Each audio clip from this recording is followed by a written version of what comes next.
இதுக்குதான் ஏச பண்ண கடவுள் அவரு கடவுளை மேல இருக்கிறாரு.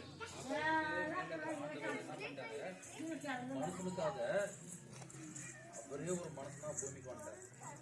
எல்லாரும் பாவத்திலிருந்து விடுதலை ஆகணும். இப்ப ஏசப்ப உங்களுக்குள்ள வந்தாதான் இந்த மாதிரி சட்டம்லாம் விட முடியும். புரிஞ்சுங்களா? குட்டீஸ் புரிஞ்சாடா உங்களுக்கு? நீங்க எல்லாம் பொய் சொல்றீங்க தானே? சண்டை போடுறீங்களா? கெட்டாச்சு பேசுறது இல்லையா? பொய் சொல்லக்கூடாது. பொய் சொன்னா கூட பாவம்.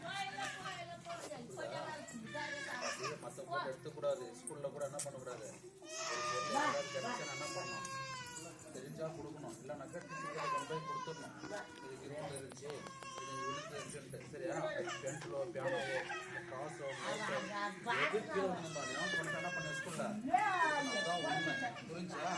இப்படிப்பட்ட பசங்க தான் லைஃப்ல நல்ல ஒரு அதிகாரியா